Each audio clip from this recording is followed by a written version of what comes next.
tafuta uadilifu, ishi kwa kusudi. Katika muda huu mchache wa kuishi duniani, katika huu muda mchache, maana mwandishi wa Zaburi anasema miaka yetu ya kuishi ni 70, tukiwa tuna nguvu ngapi? 80. Hamjawahi kusoma mahali hapo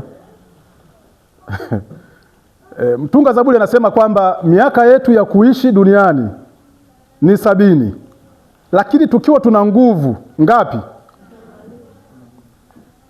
Ila kwa kuzingatia zile kanuni 8, niwatie moyo kwamba unaweza ukavuka 80.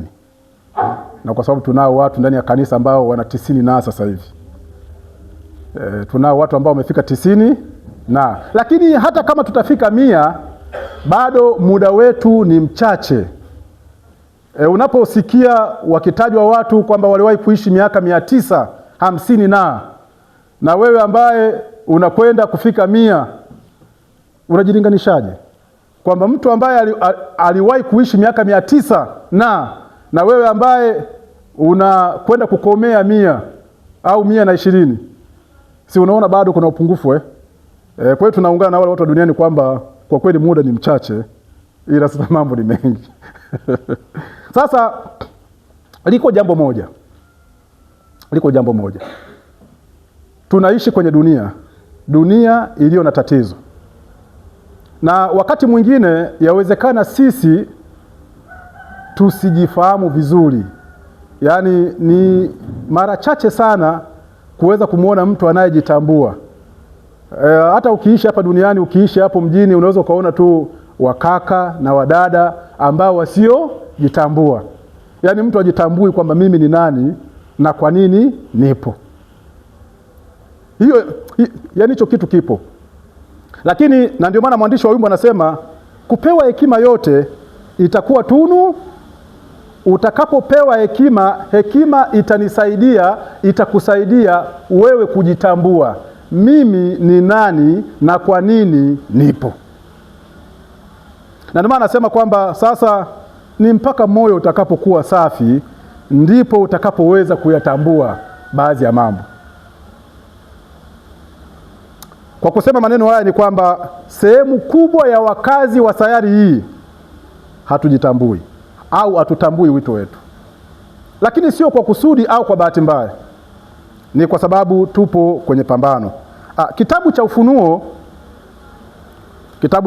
sura ya 12, kuna maneno tutayasoma ambapo nasikia hotuba ikitolewa mbinguni kuhusu sayari yetu. Ufunuo sura ya 12 mstari kuanzia mstari ule wa 8 au wa 9 au wa 10, mahali hapo. Lakini kwa sababu tu ya muda tuanzie tu mstari wa 10. Kama yuko mtu ambaye amefika anaweza kasoma. Ndiyo. Nikasikia sauti kuu mbinguni ikisema, ndiyo, sasa kumekuwa wokovu na nguvu, ndiyo, na ufalme wa Mungu wetu, ndiyo, na mamlaka ya Kristo wake. Kwa maana ametupwa chini mshtaki wa ndugu zetu, yeye awashtakie mbele za Mungu wetu mchana na usiku. Asante sana. Simama hapo. Anasema nikasikia sauti kuu wapi? Ikisemaje? Sasa kumekuwa nini? Wokovu. Yaani kwa lugha rahisi unaweza kusema hivi, kuna tukio lilitokea mbinguni ambapo wakazi wa mbinguni walipumua. Walifanyeje? Ulishawahi kumuona mtu ambaye amechoka na matatizo mengi alafu sasa amepata kidogo kupumua? Yaani wakazi wa mbinguni walipata nafasi ya kufanyeje? Ya kupumua. Wanasema kwamba nikasikia sauti kuu mbinguni ikisema, sasa kumekuwa nini? Wokovu na nguvu na ufalme wa Mungu wetu na mamlaka ya Kristo wake. Kwa nini? Kwa maana ametupwa chini mshtaki wa ndugu zetu, yeye awashtakie mbele za nani? Za Mungu wetu. Saa ngapi na saa ngapi? Yaani unasikia hotuba hii inahubiriwa kwa jirani yako, lakini hotuba hii inakulenga wewe kwamba aisee, pole sana. Kwa sababu gani? Amekuja adui. Sisi huku sasa hivi tumepumua. Sasa hivi ni zamu yako kubeba nini? Msalaba. Unaweza ukapokeaje? Eti Kaiza, yaani unasikia kwa jirani yako kwamba tulikuwa na joka humu ndani, ila sasa tumelishinda, limeondoka, limekuja kwako. Wewe ukisikia tangazo unafanyaje? Ufungi vizuri milango? Unafungua mlango kwamba karibu sana, unafungua milango. Niliwahi kuishi sehemu fulani kwenye ule mji. Simba huwa wanakuja mara kwa mara, simba. Na wakati nikiwa mdogo, niko shule nasoma, anapokuja simba kijijini pale, yaani hamuangalii kwamba hapa ni nyumbani kwa nani. Mnakusanyika nyumba 3, nyumba 4, mnakaa kwa nyumba hii, na humo ndani akiunguruma, yaani mikojo tu inatoka humo ndani. Pamoja kwamba nyumba ni nyingi, mmekusanyika mko pamoja, ila anapounguruma huko nje. Hivi mliwahi kuishi mahali ambapo simba wapo? Mliwahi kuishi na mkasikia anaunguruma? Tena anaunguruma kama hapo. Nyinyi mliwahi kuishi sehemu kama hiyo? Mimi niliwahi kuishi sehemu kama hiyo ambapo nyumba 3, 4 tunakuwa kwenye nyumba hii. Hamna kulala, mmekaa tu mpaka kuche. Yaani hamna mtu anayekumbuka kitanda wala anayekumbuka shuka. Ni kwa sababu kunje kuna mtu anafanyaje? Sasa Biblia inasema kwamba sauti ilisikika wapi? Mbinguni. Kwamba sasa hivi hapa kumekuwa wokovu, kumekuwa nguvu, ufalme wa Mungu umerejeshwa, hali ni safi. Lakini anasema katika mstari wa 11, nao wakamshinda kwa damu ya mwana kondoo, ndiyo, na kwa neno la ushuhuda wao, ambao hawakupenda maisha yao hata kufa. 12. Kwa hiyo sasa shangilieni enyi mbingu, ndiyo, nanyi mkaao humo, ndiyo, ole wa nchi na bahari, kwa maana yule ibilisi ameshuka kwenu mwenye ghadhabu nyingi, akijua ya kuwa ana wakati mchache. Na mmesikia hotuba hii hiyo hotuba ilihubiriwa wapi? Ilihubiriwa wapi? Magomeni? Hotuba hii ilihubiriwa wapi?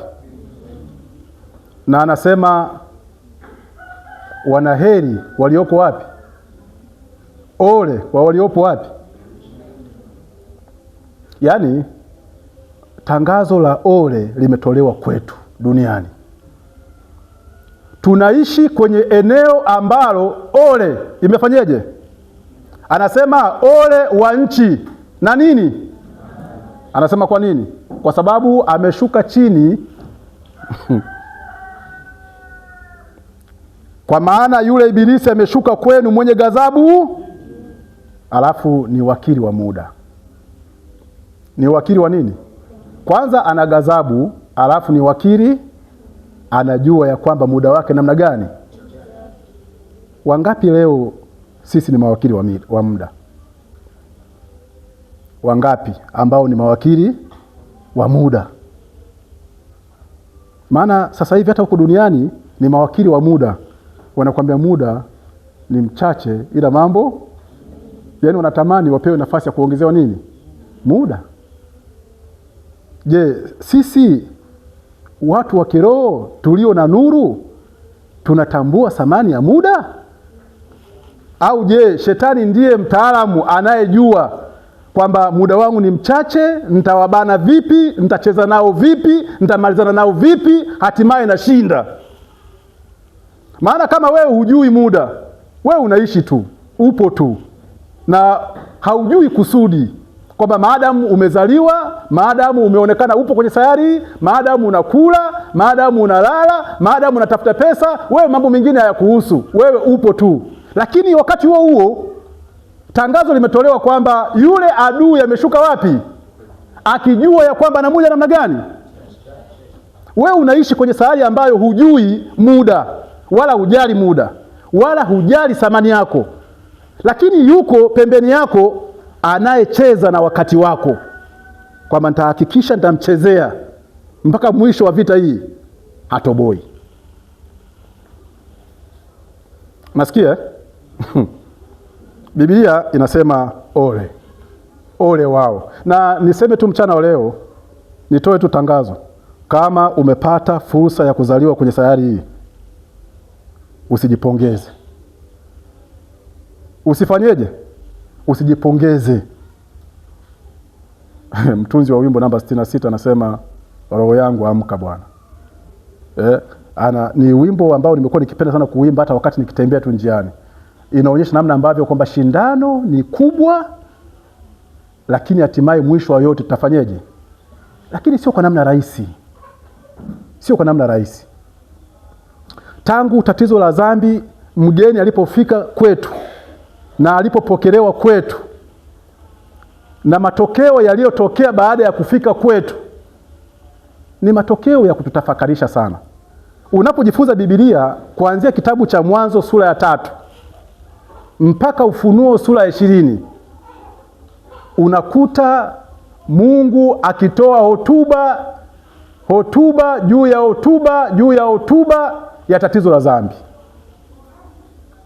Yaani hotuba ambayo imejikita kwenye Biblia yote inashughulikia tatizo hili. Ni watie moyo wale ambao hamjawahi kutembea kwenye ule usomaji wa Biblia kwa mpango. Tembea. Na utakapokuwa ukitembea utaona somo linalohubiriwa, agenda ambayo Mungu anaileta, hubiri ambalo linasomwa ni kushughulika na tatizo la nini? La dhambi. Hata waimbaji namna ambavyo wameimba, na ili kujua namna ambavyo tatizo la dhambi lilivyo baya na lilivyo kubwa, tazama yale matokeo. Kristo Mwokozi wetu kuacha nini? Enzi. Na kuja kupitia lile zalilisho, zile dharau, ile kebei. Unajua leo tunapozungumza hiki kitu hakina uzito sana, kwa sababu hatukuwahi kuona jinsi walivyomtenda na jinsi dhambi ilivyomtenda. Mwanamume mtu mzima huwekwa wazi mbele za umati wa watu uchi wa mnyama. Lakini sio hivyo tu, na unapokuja kuona matokeo ambayo adui huyu amekuja nayo kwetu, hii ikufundishe au ikukumbushe namna ambavyo kwamba ilikuwa ni hakika kupewa ole wa nchi. Sasa niseme hivi, adui yetu mkuu kuliko maadui wote ni dhambi. Yaani mahali ilipo haijawahi kuleta furaha, haijawahi kuleta maafikiano, haijawahi kuleta mapatano, haijawahi kuleta umoja, haijawahi kuleta furaha, wala haijawahi kuleta kucheka mahali ambapo dhambi ipo. Na ninapojifunza Biblia naona namna ambavyo wakati mwingine ilimlazimu Mungu aruhusu dhambi waikabili kwa ukatili mkubwa. Hakuna sehemu ambayo huwa naumia sana ninapojifunza kisa cha Akani. Mara baada ya kufanya ile dhambi na matokeo yaliyoikumba taifa, alafu Mungu anapomwambia Yoshua kwamba taifa haliwezi kusimama kwa sababu dhambi ipo katikati ya nini? Ya taifa. Na unaona namna ambavyo wanapochukua hatua ya kumpiga mawe mtu mpaka kufanyeje? Tena Biblia inasema kwamba mawe yakapigwa mtu mpaka yakawa chungu. Mliwahi kupita pale? Mliwahi kupita pale? Hivi baba yako ndio anapigwa mawe mpaka inakuwa chungu. Unaweza ukawatazamaje wale wapigaji?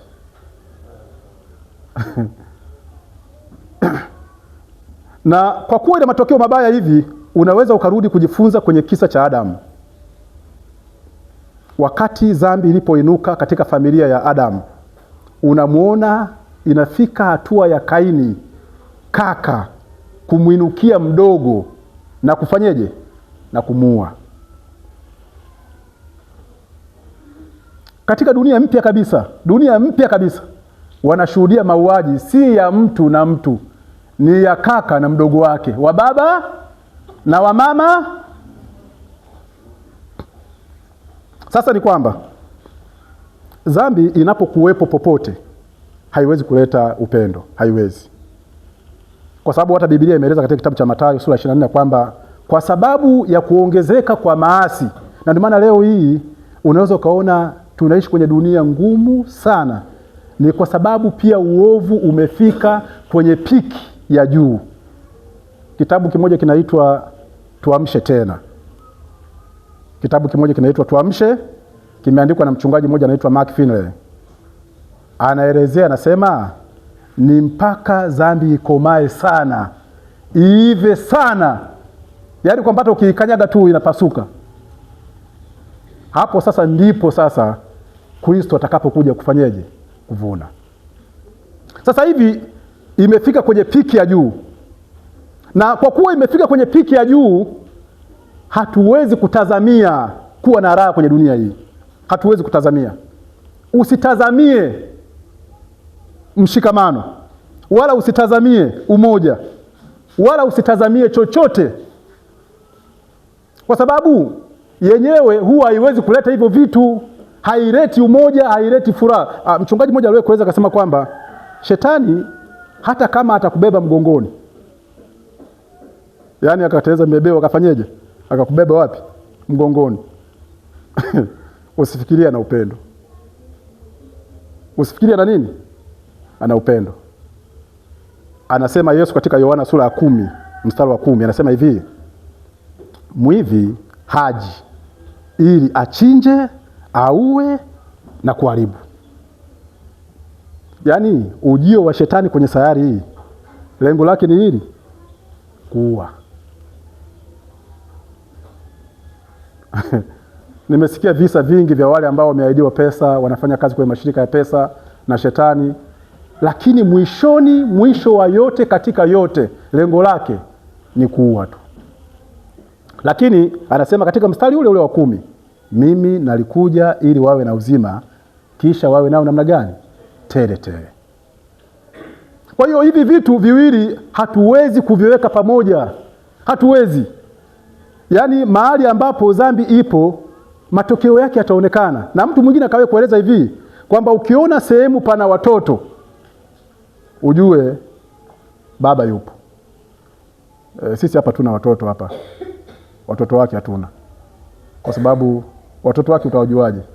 Watu wanarukwa na mapepo, wanapiga kelele. Ukiona wale wanasema mimi naitwa Mariamu, sio naitwa nani, wale watoto. Ujue mama yao. Unajua ukipita sehemu ukiona kuna vitoto vya nyoka, ujue mama yao yupo karibu. Usifikiri kwamba yuko mbali. Na ukipita sehemu ukiona watoto wa chui, usifikiri mama yao yuko mbali, yupo karibu. Sasa, na kwa sababu tunaishi kwenye dunia hii ambayo ina shida hiyo, ina tatizo la dhambi, na mwasisi wa dhambi yupo, na Biblia imetuonya kwamba huyu bwana amekuja akiwa mwenye ghadhabu nyingi, na anajua ya kwamba muda wake ni namna gani? Mchache. Sasa katika mafungu mengine kitabu cha Waefeso amezungumza kule kwa kina sana kwamba sasa saa ya kuamka katika usingizi imefanyeje? Imewadia. Kwa sababu wanaolala wanalala namna gani, wanaolewa wanalewa namna gani. Leo sio shida yangu kusoma hapo, lakini nataka nieleze kwamba tunapaswa kuishi kwa kusudi. Yaani kuishi kwa kusudi.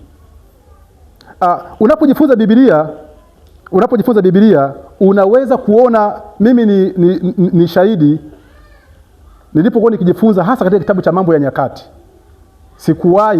Sikuwahi kujifunza sana huko nyuma. Kwa mara ya kwanza nimejifunza vizuri zaidi mwaka huu.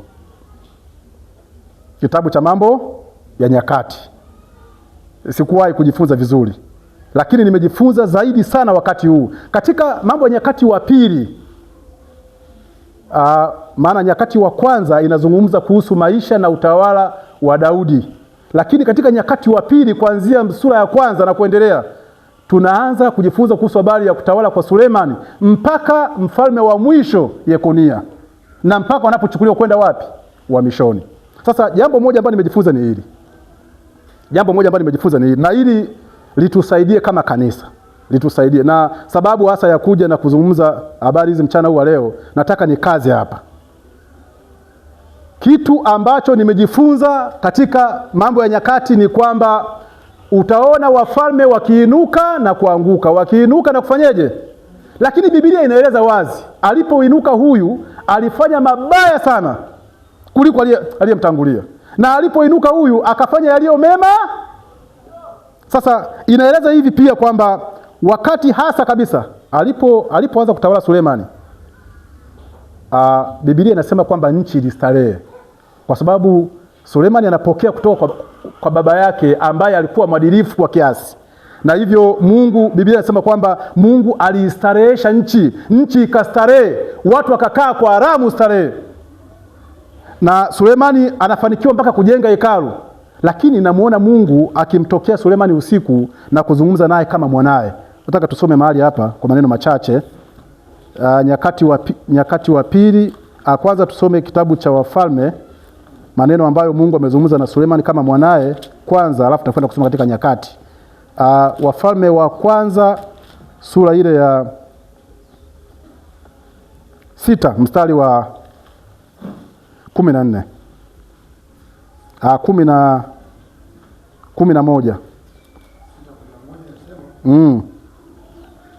Neno la Bwana likamjia Sulemani kusema, katika habari ya nyumba hii unayoijenga, kama ukienda katika sheria zangu na kuzifanya hukumu zangu na kuzishika amri zangu zote na kwenda katika hizo, ndipo nitakapolithibitisha neno langu kwako niliyomwambia Daudi baba yako. 13. Nami nitakaa katikati ya wana wa Israeli, wala sitawaacha watu wangu Israeli. Asante sana. Simama hapo. Unamsikia namna ambavyo anavyomwagiza kwamba kama ukienda katika neno langu na ukatembea katika sheria zangu, anasema kwamba na kuzifanya hukumu zangu na kuzishika amri zangu zote na kwenda katika hizo, ndipo nitakapolithibitisha neno langu kwako nililomwambia Daudi. Nani? Ni kweli Mungu alizungumza na Daudi na akamwambia kuhusu mwanaye, lakini pamoja na kuzungumza naye na kumwaahidi, namuona Mungu anasema kwamba bado naweza nikagairi wakati wote. Yaani Mungu anamwambia Sulemani, naweza nikafanyeje? Pamoja nilimwahidi baba yako kwamba wewe utakaa, lakini naweza nikagairi wakati, ila tu masharti utembee katika njia. Katika sura ile ya 9 mstari wa 3, na unaweza ukaona kwamba hapa katikati, mara baada ya kupokea uhakikisho huo Sulemani kutoka kwa Mungu, Sulemani akafanikiwa akajenga hekalu, akafanikiwa kufanya yote aliyoyafanya, na kila kitu kikawa safi, naye akaomba ombi refu sana la kuweka wakfu nini? Hekalu. Bwana anamjia na kufanyeje? Na kumjibu. Sura ya 9 mstari wa 3. Sikia ujue kwamba tuna Mungu wa namna gani. Sura ya 9 mstari wa 3 anasemaje? Wafalme wa kwanza sura ya 9 mstari wa 3. Bwana akamwambia, nimeyasikia maombi yako na dua zako. Ndio ulizotoa zangu. Ndio. Nimeitakasa nyumba hii uliyoijenga ili niweke jina langu humo. Tena macho yangu na jina langu humo.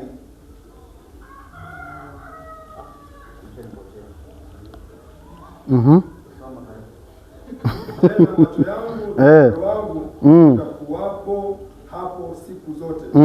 Na wewe ukienda mbele zangu kama alivyokwenda Daudi baba yako, ndio, kwa ukamilifu wa moyo, ndio, na kwa adili, ndio, kufanya hayo yote niliyokuamuru, ndio, na kuzishika sheria zangu na hukumu zangu, ndipo nitakapokifanya imara kiti cha ufalme wako juu ya Israeli milele, kama nilivyomwahidia Daudi baba yako, nikisema hutakosa kuwa na mtu wa kukaa katika kiti cha enzi cha Israeli. Asante sana. Unamsikia Mungu anavyozungumza naye. Hii kwa mara ya ngapi? Kwa mara ya pili. Kwa mara ya kwanza akamwambia wakati anaanza tu ujenzi wa hekalu, akampa maagizo haya. Lakini kwa mara ya pili, mara baada ya kukamilika kwa ujenzi na hekalu likawekwa wakfu, na Sulemani akaomba, anamwambia Mungu, hekalu hili watu wako wakiwa popote wakipiga magoti kuelekea hapa huko waliko, sikia. Akampa maagizo Mungu mengi, Mungu kimya akamsikia. Baadaye sasa ndipo usiku, Biblia inaniambia kwamba Bwana akamwambia, nimeyasikia maombi yako na dua ulizozitoa mbele na nyumba hii nimeitakasa. Lakini anasema kwamba ili kusudi niliweke jina langu humo milele, tena macho yangu na moyo wangu utakuwapo hapo siku zote. Sasa tahadhari ni hii, anasema na wewe ukienda mbele zangu kama alivyokwenda Daudi baba yako, kwa ukamilifu wa moyo na kwa adili, kufanya hayo yote niliyokuamuru na kuzishika sheria zangu na amri zangu, ndipo nitakapokifanya imara kiti cha ufalme wako juu ya Israeli milele. Katika mstari wa 6 anasemaje? Bali mkigairi, ndiyo mkaacha kunifuata ninyi na watoto wenu, msizishike sheria zangu na amri zangu nilizoziweka mbele yenu, tena mkienda na kuitumikia miungu mingine na kuiabudu, basi nitawakatilia Israeli mbali na nchi hii niliyowapa, na nyumba hii niliyoitakasa kwa jina langu nitaitupilia mbali na macho yangu, ndiyo, na Israeli watakuwa mithali na neno la tusi kwa mataifa yote. Asante sana. Katika mstari unaofuata anasema japokuwa nyumba hii imetukuka namna hii. Sasa siri ni hii. Mafanikio na kustawi kwa watu wa Mungu na kanisa la Mungu na familia zetu na mtu mmoja mmoja kwa ujumla inategemea uaminifu wetu kwa Mungu. Inategemea namna ambavyo tutakavyojitoa kwenda sawa sawa na nani? Na Mungu. Unajua maagizo haya sio kama Mungu anampenda sana Sulemani, hakupendi wewe. Ujumbe huu ambao Mungu anampa Sulemani ndio ujumbe ambao leo kama angekuwepo angekupa wewe na angenipa mimi. Na ujumbe huu umefika kwetu, na kwamba unaweza ukaona katika kitabu cha Mambo ya Nyakati wa Pili, baadhi ya wafalme walipoinuka na kufanya matengenezo makubwa. Tumejifunza habari za mfalme mmoja anaitwa Yosia. Mfalme mmoja anaitwa nani? Yosia. Alifanya matengenezo makubwa. Biblia inasema kwamba tangu nyakati za Daudi hapakuwahi kufanyika matengenezo kama yale, na nchi ilistarehe ikawa na amani. Yaani ukiona kwamba kuna migogoro na kuna matatizo na kuna huzuni na kuna vilio, ni kwa sababu anayetawala ni yule ambaye amekuja kwa kusudi la kuchinja, kuua na kufanyeje? Na kuharibu. Lakini kama tunakwenda mbele za Mungu kwa uaminifu, Mungu ametoa ahadi kwamba sitawaacha. Na najifunza pia kwa mtu mmoja anaitwa Hezekia, kitabu cha Wafalme Mambo Nyakati wa Pili sura 29. Nyakati wa Pili sura 29. Kuna vitu ambavyo wakati nilipokuwa nikisoma mpaka nilikuwa nacheka. Nasema kumbe tumekuwa tukipata tabu kwa sababu ya sisi wenyewe, lakini sio Mungu. Kitabu cha Nyakati wa Pili kuanzia sura 29, Biblia inaeleza namna ambavyo wakati Hezekia alipoanza kutawala mara baada ya baba yake kufa, Biblia inasema alifanya matengenezo makubwa. Unajua mpaka hata mama yake ambaye alikuwa malkia alijenga maashera ya kuabudia miungu Baali. Hezekia alipoingia alibomoa na akavunja kila kitu. Sura 29 utasoma kwa wakati wako, sura 30 utasoma kwa wakati wako, lakini sura 31 mstari wa kwanza anasema hivi: basi hayo yote yalipokwisha, wakatoka Israeli wote waliokuwako waende miji ya Yuda, wakazivunja nguzo, wakayakatakata maashera, wakabomoa mahali pa juu na madhabahu katika Yuda yote na Benjamini, katika Efraimu pia na katika Manase. Hata walipokwisha kuviharibu vyote, ndipo wana wa Israeli wote wakarudi kila mtu kwa milki yake mijini kwao. Sasa matengenezo haya yalileta faida kubwa kwa taifa. Niseme tu kwamba hata leo tuna madhabahu za kubomoa. Hata leo tuna vitu vya kuvifanya katika maisha yetu. Hata leo tuna kazi ya kutengeneza ambayo inapaswa kufanya. Na asije akafikiri mtu kwamba mimi sijaitwa kuwa kiongozi wa kanisa. Unaweza usiwe kiongozi wa kanisa, lakini kuna madhabahu za Baali zimejengwa nyumbani. Hata kijana ambaye hajaoa kabisa ana kitu ambacho anapaswa kufanyeje? Kubomoa. Ana sehemu ambayo ameenda tofauti na Mungu. Kuna sehemu ambayo amepuuza maagizo ya Mungu. Panapaswa kufanya matengenezo. Kwenye familia zetu kuna sehemu ambazo hatujaenda sawa sawa na Mungu, na hivyo tusitegemee baraka. Kitu ambacho nimejifunza ni kwamba katika wakati wote ambapo watu walimwacha Bwana hawakufanikiwa na hawakukaa kwa raha. Mungu aliruhusu maadui wawapige kushoto na kulia. Aliruhusu maadui waje wawatese mpaka walipokaa sawa. Na hiki unaweza kukiona katika Nyakati wa Pili hii, wakati Hezekia alipoweka mambo yake sawa, unaona mfalme wa Ashuru anataka kuinuka. Lakini Hezekia akamwambia Mungu, si unamwona huyu mtu? Wewe bwana, mimi mtu namwacha mikononi mwako. Mungu akamwambia tulia, maadamu umenipa kazi mimi, hata msihangaike naye. Akampiga mwenye marai. Lakini kwa baadhi ya wafalme wengine unasoma kwenye Biblia, unaona mpaka walikuwa wanatoa dhahabu kwa wafalme wa Misri. Wanatoa kodi, yani watu wa Mungu wanalipa kodi kwa watu gani? Wa mataifa. Lakini siri ilikuwa ni nini? Siri ilikuwa walimwacha Mungu. Na hata leo sisi kama kanisa, sisi kama familia, sisi kama mtu mmoja mmoja, kama tutaamua kumwacha Mungu, tusitegemee kustawi. Kanisa kama alitafanya matengenezo makubwa wakati mwingine ya kujitoa mwanga, tusitegemee kustawi. Tutabaki na kaida, yani tu desturi, kwamba uoga tunaombaga kurejea madhabahuni, na mnaomba na watu wana mapepo wanakuja nayo na wanaenda nayo ya kumlemle. Desturi kwamba uoga tunafanyaga hivi, uoga tunasomaga ukuzaji, uoga tunasomaga utume, uoga, yani tumebaki na nini? Na tumejifunza hata asubuhi kwa wale wenye miongozo wanasema kwamba swala sio kusikia. Somo linasemaje? Unayatenda? Tunayafanyia kazi yale? Katika nyakati za wafalme ambao walifanya matengenezo makubwa, na unaweza kuona namna ambavyo walivyojazwa baraka. Mungu aliwajaza baraka, wakawa na mali, wakawa na ulinzi, wakawa na vyakula. Biblia inaeleza kwamba wakati wa mfalme huyo watu walistawi, wakaishi raha mustarehe. Siri ya kustawi kimaisha inategemea namna unavyofanya na nani? Na Mungu. Na wakati mwingine inaweza isiwe kwa kanisa. Niseme tu kwamba mtu mwingine anaweza kusema kwamba bwana, haya mambo ya kanisa bwana mimi nayaacha tu, mimi naangalia mambo yangu. Niseme kwamba tatizo la dhambi matokeo yake yanaanza kwa mtu mmoja mmoja. Linaanza matokeo kwa mtu. Kanisa linakuja kuambulia tu kupokea matokeo ambayo ukijifunza kwenye kisa cha Akani, ilikuwa ni issue ya mtu mmoja, lakini ilipelekea taifa zima kufanyeje? Wakapigwa. Alafu wakapigwa na watu wachache tu, taifa la Ai. Yoshua anapoulia anasema, Mungu, sasa umefanya nini? Mbona umetufanya sisi watu wa ajabu? Hawa majirani wakisikia itakuwaje? Mungu anamwambia, ndani ya taifa lako kwa watu wako iko dhambi.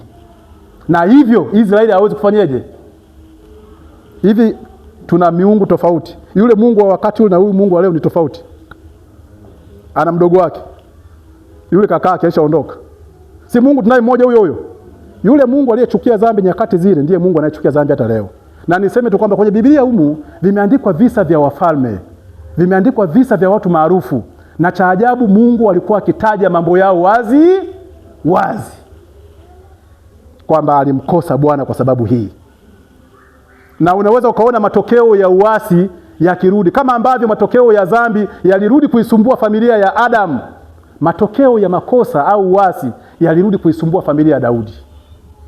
Daudi mara baada ya kufanya lile kosa, Mungu akamwambia hivi, dhambi umesamehewa, ila matokeo ya dhambi hautafanyeje?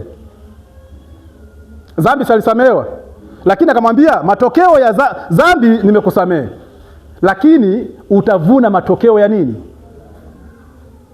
Uliona kwenye nyumba yake watoto wakibakana wenyewe kwa wenyewe. Kaka anambaka dada. Hivi si mnafuatiliaga? Na huyu anapombaka huyu, chuki inainuka kwenye familia. Huyu anasema mimi sikubali, mimi nitamuua. Amemwalibu dada yangu kiasi hiki, simwachi na uwa. Yaani mgogoro ulikuwa mkubwa, lakini sio hivyo tu, akainuka mwingine akasema mimi mzee nampindua.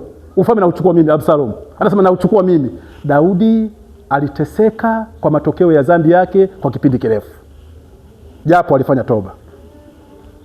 Unajua niseme hivi, kwa kulisaidia kanisa letu katika nyakati za mwisho, niwatie moyo washiriki, niwatie moyo ndugu zangu, tutiane moyo.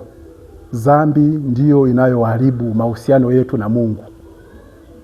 Yaani hata kwa namna yoyote haitatuletea furaha. Kwa namna yoyote, hata tutambike hapa, hatutapata furaha. Hatupati furaha. Na hiki ndicho ambacho Mungu anakisema kwenye kitabu cha Kutoka sura ya 16 mstari wa 28. Anamwambia Musa, hivi waambia hao watu, watakataa kuyashika maagizo yangu na sheria zangu, hata lini? Yaani Mungu anawapa chakula kinashuka tu, anawaambia mkaokote asubuhi, mkaokote na hivi, mkaokote hivi, mkaokote hivi, mkaokote hivi, lakini siku ya 6 mtaokota mara ngapi? Mara 2. Na kuna wengine wakorofi, pamoja na kuelekezwa yote, siku ya 7 tena unaenda kuokota. Uone namna ambavyo tatizo la dhambi lilivyo namna gani. Mungu anasema hivi, hawa watu mtakataa kuyashika maagizo yangu na sheria zangu, hata tunatazamia kupokea baraka katika uasi. Eti sasa hivi vipaumbele vimepinduliwa. Tuliwahi kujifunza mwongozo unasema vipaumbele pindu. Kama maji yanashuka kwenda bondeni, wewe unayapandisha maji wapi? Kwamba tutapokea baraka hata katika uasi. Tunaweza tukavunja maagizo ya Mungu, tukavunja sheria za Mungu, lakini baraka zitaendelea kuwepo kwetu. Yaani kwa asili dhambi inaleta chuki.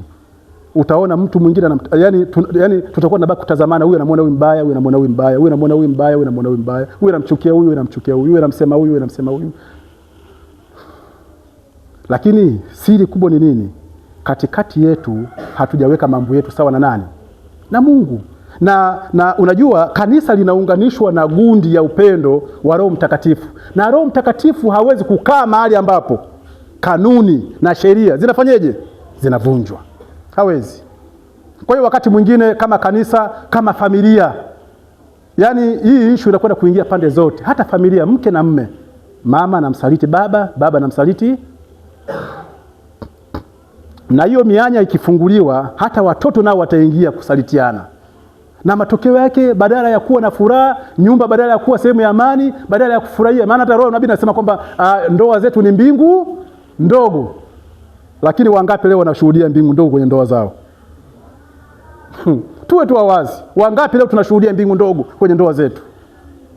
Unapoona vitu ambavyo havituleti sawa, havitupi furaha, usione haya kufanya uamsho na matengenezo nyumbani. Usione haya. Kwa sababu unajua mtu mmoja aliwahi kueleza akasema hivi unaweza ukakimbia kivuli chako.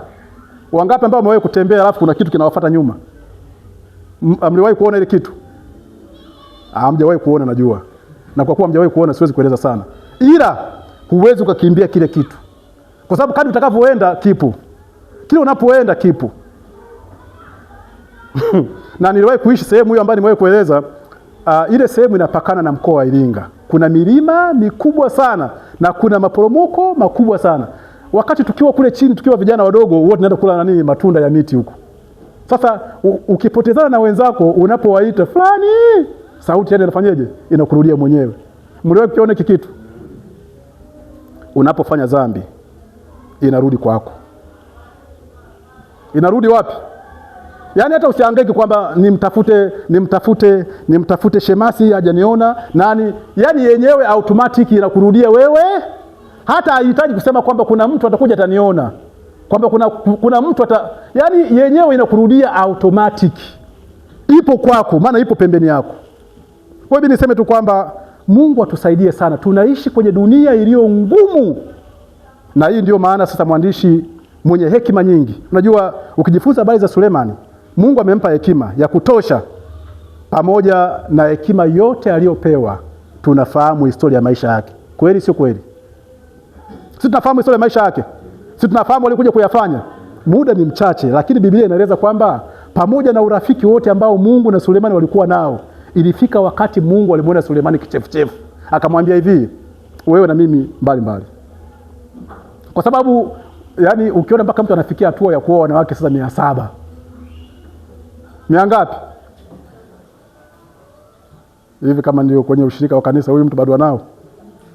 Siamesha futwa tayari.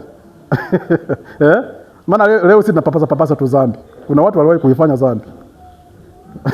Mia ngapi mzee wa kanisa? Na masulia mia ngapi? Buku. Alafu wewe una mchepuko mmoja tu.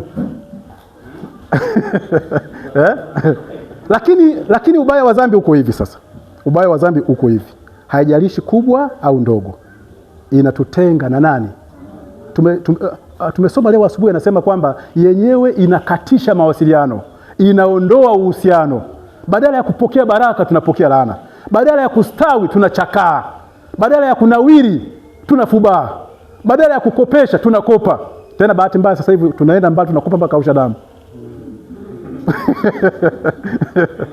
Yaani wewe usitafute mganga. Mimi niwaambie tu ndugu zangu, nimekaa chini, nimefanya utafiti. Wakati mwingine mimi binafsi, maana mimi ni mwenye dhambi pia, kama nyinyi watakatifu ni wenzangu, ila mimi pia ni mwenye nini?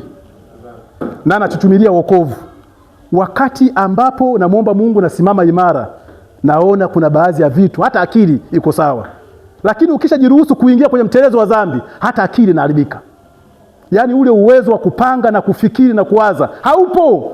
Yaani unawaza kama mpuuzi fulani, mpaka unashangaa hivi, yani niliwaza mimi au nilikuwa na mwingine. Unagundua kwamba kumbe nilikuwa napita kwenye kipindi. Mwenye hekima huyu mara baada ya kuyapitia yale yote, ndipo akaja akaandika kitabu cha Mhubiri. Akasema, ndugu zangu, yote yale namna gani? Ubatili mtupu na kujilisha upepo. Yaani ukiona mpaka akaandika hivi, yalimkuta. Sasa bado wakati huo sisi tunasoma habari za huyu bwana ambaye aliona ubatili, sisi tunasema ulikosea, hujaona ubatili. Sisi tunataka tukimbie mbio zako, tuone ulipoishia.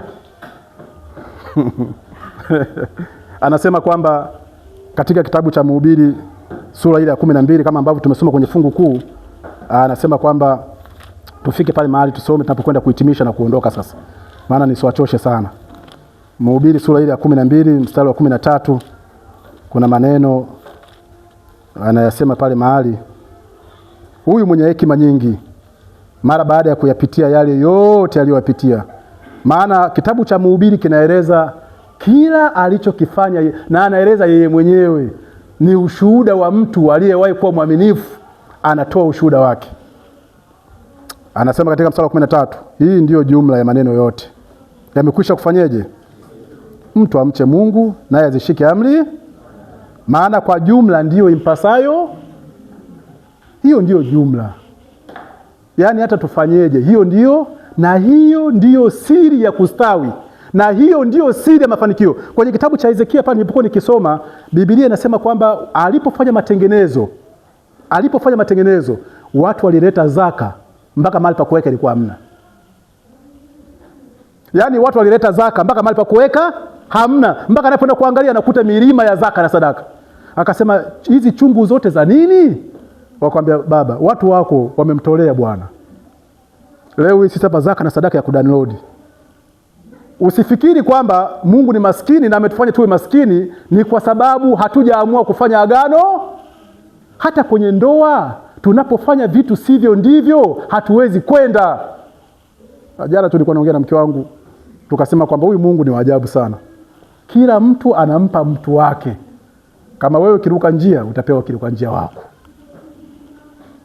Na niwaambie dada zangu ambao na mabinti ambao mjaolewa. Yaani kama vile kivuli chako kinavyotembea nyuma yako, ndivyo utakavyopokea. Kama utaishi kwa uaminifu, utapokea kwa uaminifu. Yaani wewe si mwadilifu, Mungu atakuletea mwadilifu mwenzako. Wewe si kiruka njia, utapewa kiruka njia mwenzako. Wewe si mtambo, utapewa mtambo mwenzako. Huo ndio ukweli. Kwa sababu kwani hivi viatu si vinakuwa pea? Kwani huku nimekuja na chanjano huku cheusi? Si vyote vyeusi tupu. Sasa kwa nini wewe upewe wewe umevaa cheusi afu upewe cheupe? Uadilifu, tafuta uadilifu. Kwa sababu huo ndio utakaopokea. Na jiulize kwamba kwa nini nipo duniani na kwa nini naishi? Ishi kwa kusudi. Yaani kusudi la Mungu kuruhusu wewe uwepo ndani ya kanisa, ukawe baraka kwa dunia.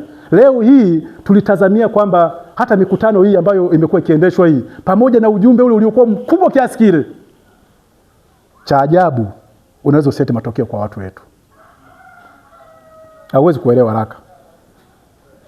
Yaani niwaambie hivi, kinacholeta matokeo katika ulimwengu tunaoishi ni vile tunavyoishi. Yaani watu wanatamani sana kuona tunaishije. Sio wanatamani sana kusikia tunasemaje. Unajua kuna sanaa mbili, ile unayotumia jirani zetu kwamba mfate maneno yangu, msifate matendo yangu. Sio hii ambayo Mungu anataka tuitumie humu. Ishi kulingana, nena kulingana unavyoishi. Hiyo ina matokeo makubwa sana.